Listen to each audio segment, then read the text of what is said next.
இந்த வளத்துக்கு காரணமே நாலேஜ், அறிவு தான். இப்ப அதே மாதிரி அறிவு வரும்போது நமக்கு திரும்ப ஒரு முன்னேற்றத்துக்குள்ள ஒரு வாய்ப்பு இருக்கு.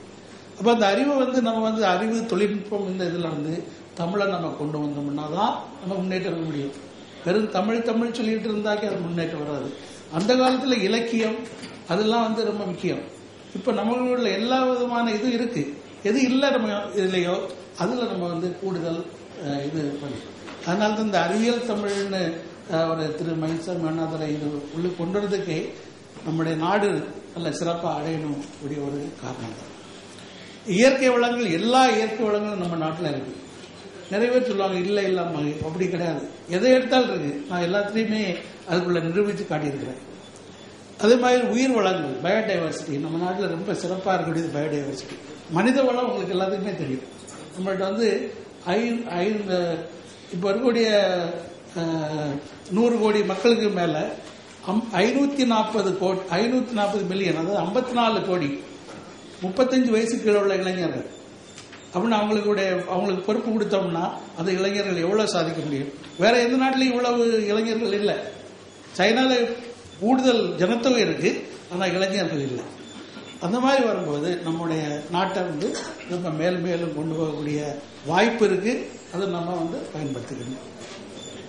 இந்தியா தொழில்நுட்ப வளர்ச்சி எடுத்தீங்கன்னாக்கா சில ஏரியால நல்ல முன்னேற்றம் இருக்கு. சில இடங்கள், சில இதுல அதாவது அக்ரிகல்ச்சர் முக்கியமானது நமக்கு அக்ரிகல்ச்சர்.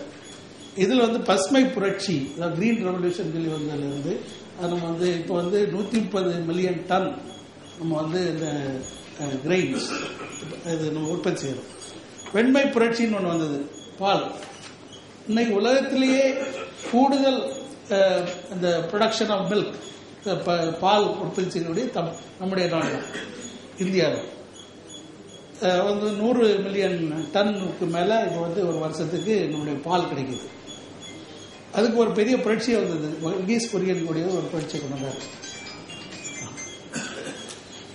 அப்புறம் அணு மின் நிலையம் நிறைய நம்முடைய இது பவர் ஷார்டேஜ் குறைக்கிறதுக்காக வேண்டி, அப்புறம் சூப்பர் கம்ப்யூட்டர், அதிவேக கணினி, கம்யூனிகேஷன், அப்புறம் இது ஏவுகணை திட்டங்கள், நம்முடைய விண்வெளி ஆராய்ச்சி, நிலவுக்கு போறது, இதே மாதிரி உள்ள ஒவ்வொன்றும் திட்டமாட்டு கொண்டு வந்ததில் நம்முடைய முன்னேற்றத்தை காண முடியுது.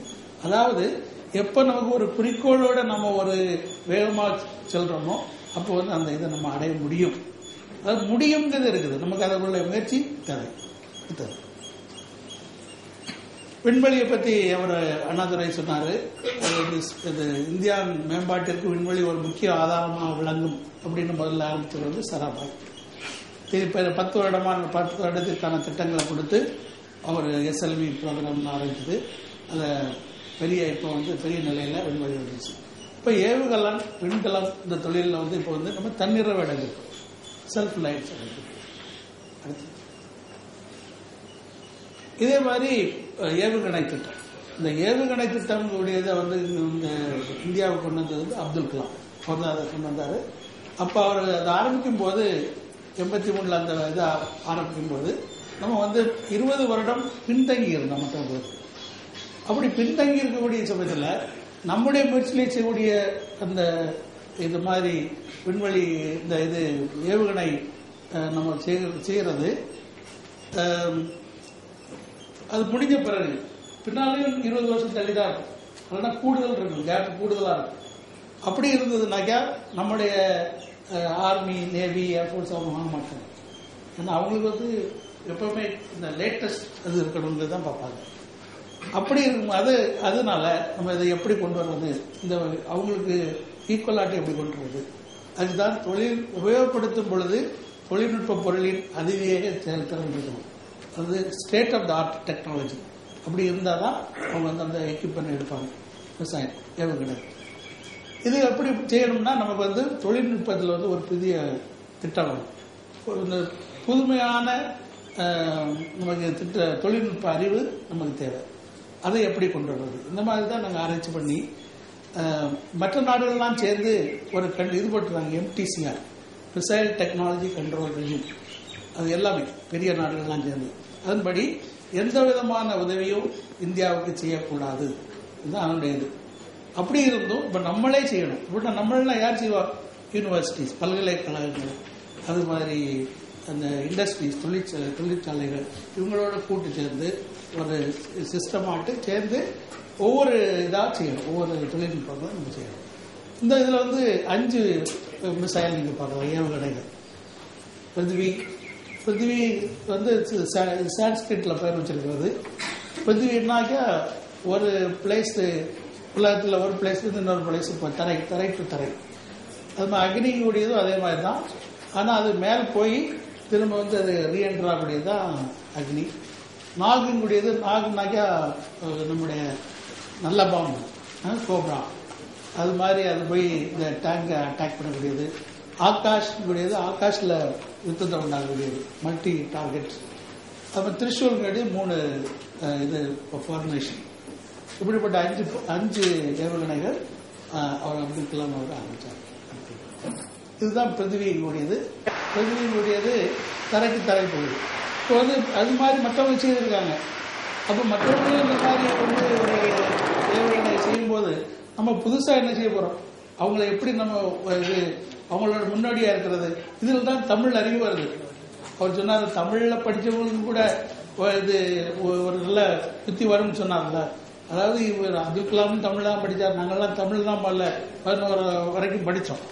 அப்போ எங்களுடைய அறிவு என்னன்னாக்கா, மற்றவங்கெல்லாம் இந்த மாதிரி ஏவுகணை இருக்கும்போது ஒரு இடத்துல இருந்து இன்னொரு இடத்துக்கு அது இப்படி ஒரு பேலஸ்டிக் ப்ராஜெக்ட்ல போகும். இங்கிருந்து முதல்ல மேலே போயிட்டு கீழே அந்த கிராவிட்டி இதில் அது கீழே போகும். இதுதான் எல்லாருமே செய்யக்கூடியது. ஆனால் நாங்கள் அப்படி பண்ணலை. நாங்கள் பண்ணதுக்கு பேர் மெனவரபிள் ட்ராஜெக்டரி. அப்படின்னாக்கா இது இப்போ இங்கே இதுல இருந்து கோயம்புத்தூர்ல இருந்து சென்னைக்கு ஒரு ஏவுகணை அனுப்பணும்னாக்கா முதல்ல விடும்போது அது சென்னையை நோக்கி போகாது, அது மதுரையை நோக்கி போகும். அப்போ மதுரை போகுது, நம்ம கொஞ்ச நேரம் கழிச்சு அது வேற ஏதோ கடலூராக இருக்கும். இப்படி அந்த ஒவ்வொரு பாயிண்ட்லையும் அது மாறி மாறி வரும். அந்த மாதிரி சிறப்பு அம்சத்தை கொண்டு வந்தோன்னா, அதாவது இது பேர் பிச் மெனவரிங்னு பேர். இது யா மெனவரிங், அதாவது இப்படி சைடில் போகக்கூடியது. இப்படி பண்ணும்போது எதிரி இதை இன்டர்செப்ட் பண்ண முடியாது. அதாவது ஒரு மிசைல் கொண்டு போச்சுன்னா இப்போ ஆன்டி மிசைல் சொல்லி வந்துச்சு. அப்படி வரும்போது அவன் இவங்க அடையாளம் தெரியாது, எங்க வருதுன்னு தெரியாதனால அவன் எதுவும் பண்ண முடியாது. இதை புதுமையாக வளர்த்துக்கு முதல்ல கொண்டு வந்து நம்ம நாடு தான், இந்தியா தான் முதல் நாட்டு. இப்படி அதாவது கான்செப்ட் நமக்கு ஒரு புதுமையா இருந்ததுன்னா மற்றவங்களை நம்ம ஓவர் டேக் பண்ண முடியும். மற்றவங்களோட முன்னாடியா இருக்கணும்னாக்கா புதுமையான நமக்கு ஒரு ஐடியா வரும். அதே மாதிரி எப்படி துல்லியமாக கொடுக்கிறது, அவங்கள்ட்ட எல்லாம் நிறைய நல்ல நல்ல இன்ஸ்ட்ருமெண்ட்ஸ்லாம் இருக்கு. அமெரிக்காலாம் நல்ல இன்ஸ்ட்ருமெண்ட்ஸ் இருக்கு, தரமாட்டாங்க. அப்போ அதே மாதிரி இல்லாட்டாலும் நம்ம ஒரு சாதாரண இன்ஸ்ட்ருமெண்ட்டை எப்படி ஒரு நல்ல இன்ஸ்ட்ருமெண்ட் ஆக்குறது, அது சாஃப்ட்வேர். நம்முடைய சாஃப்ட்வேர் அறிவை அதை புகுத்தி அது துல்லியமாக. அடுத்து இது அக்னியுடையது ரொம்ப தூரத்தில் போகக்கூடியது. இப்போ எங்கள்கிட்ட இருக்கக்கூடிய அக்னி 3500 கிலோமீட்டர் வரைக்கும் போகும். இங்க இருந்து போகணும்னா இது 1 now 1 2 3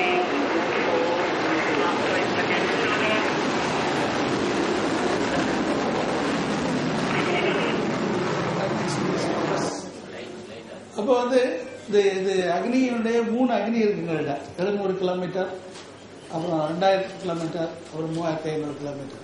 இந்த அக்னி போகும்போது அது இந்த ஸ்பேஸ் போகுது. முதல்ல 300, 400, 500 கிலோமீட்டர் வரத்துக்கு போயிட்டு அப்புறம் திரும்ப